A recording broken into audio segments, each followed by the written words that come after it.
Quando um jogador cai sozinho do nada em campo, o primeiro pensamento é que ele está simulando ou fazendo cera para ganhar tempo, mas infelizmente, às vezes é pior do que qualquer lesão. Salve, salve, resenhático, daqui quem fala é o Jefão. Salve, salve, resenháticos, aqui quem fala é o Bruno. Infelizmente no nosso futebol, nem tudo é alegria, nem tudo se vive através de gols. Às vezes acontecem cenas tristes e macabras, até em campo mesmo, inclusive mortes de jogadores. E é isso que a gente vai trazer aqui para vocês hoje, jogadores que morreram em campo. Mas antes de a gente começar o vídeo, por favor, deixa um like, um comentário, se inscreve no canal, que isso é muito importante, que ajuda bastante a gente. E uma novidade, agora a gente está aí com a parceria com a Estrela Bet, a casa de apostas que mais cresce no Brasil. E se você clicar aqui no nosso link e depositar o seu dinheiro lá, o seu dinheiro vai dobrar em bônus. É isso aí, vamos deixar no comentário fixado com o link da Resenháticos na casa de apostas, de 20 até 200 reais. O valor que você colocar, automaticamente ele dobra em bônus para você poder apostar. E não se esqueça, é apenas para maiores de 18 anos e aposte com responsabilidade. Sem mais delongas, bora pro vídeo.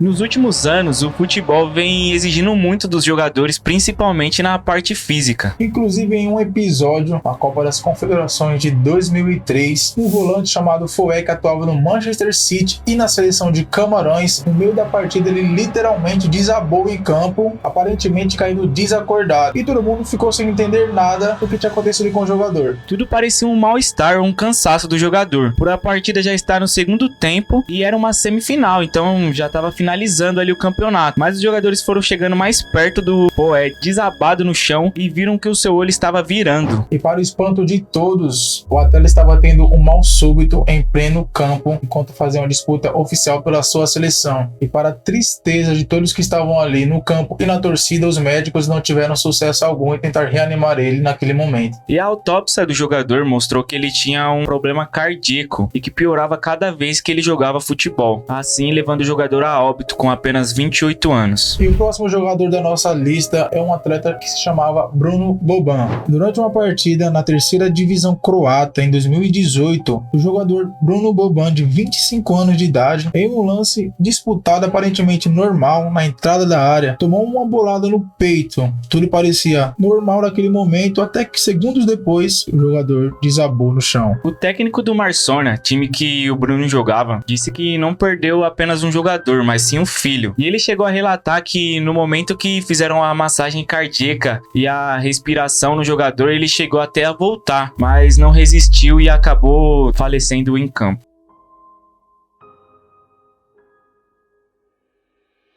E esse mês aí ficou marcado negativamente lá na Europa, porque teve mais 2 casos de jogadores que vieram a falecer. David Astori, o mais famoso, que naquela época era zagueiro e capitão da Fiorentina, teve um ataque cardíaco na concentração do clube enquanto descansava após um dia de treino, faleceu da mesma forma. E o outro foi o Thomas Rodrigues, lá na França, uma equipe mais modesta chamada Tours FC, que também teve um mal súbito enquanto dormia e veio a falecer. Os 3 casos aconteceram no mesmo mês lá na Europa em 2018.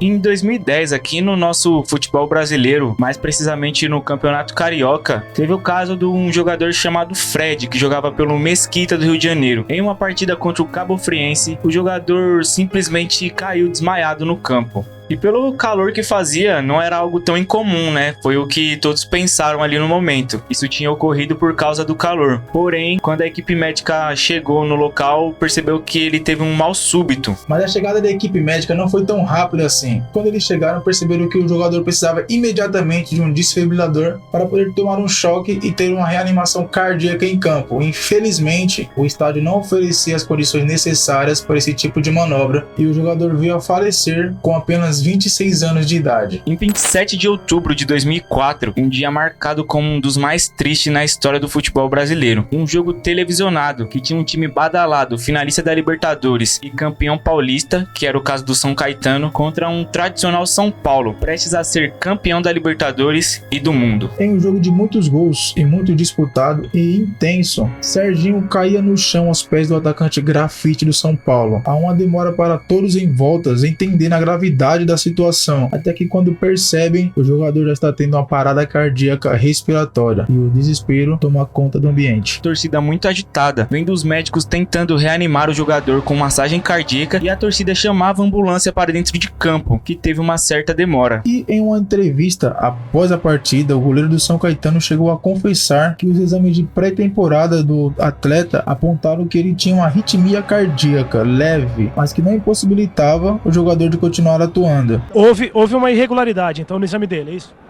Pelo que a gente ficou sabendo, sim, mas estava sendo tudo feito com o trabalho dos médicos, né? O risco era 1% de acontecer isso, pelo que a gente ficou sabendo. Inclusive, esse caso foi levado para a justiça após essa declaração do goleiro. A instituição responsável aí pelos exames cardiológicos dos jogadores na pré-temporada diz ter apresentado ao clube uma documentação que mostrava o problema do coração do jogador e que ele podia ter uma morte súbita a qualquer momento dentro de campo. Porém, uma perícia particular, que foi contratada pelo próprio clube do São Caetano, investigou a situação e disse que o INCOR, que naquele momento era o setor responsável pelos exames dos jogadores, colocou esse alerta na ficha médica do jogador após o seu falecimento, tentando assim ficar livre das acusações. Depois a INCOR e o médico do São Caetano assinaram ali um documento, chegando a um acordo após a autópsia do jogador revelar que a morte foi por hipertrofia miocárdica, chegando assim à conclusão de que tudo foi uma fatalidade e que esse problema do jogador foi desenvolvendo após as realizações dos exames de pré-temporada, e assim o caso na justiça foi arquivado. Na justiça o caso foi arquivado, porém os diretores ali e os médicos do clube pegaram uma pena de acordo com esse caso. O presidente Nauro Ferreira pegou ali uma suspensão de 2 anos após todo esse acontecido, e o médico do clube, que chamava Paulo Forte, pegou uma suspensão de 4 anos depois desse acontecimento. Já o São Caetano perdeu 24 pontos no Campeonato Brasileiro e, apesar de tudo isso, ainda assim conseguiu se manter na Série A. E por último, a gente vai deixar aqui para vocês um caso bem controverso que aconteceu também aqui no Brasil, mas não com o jogador. Você acredita em premonição?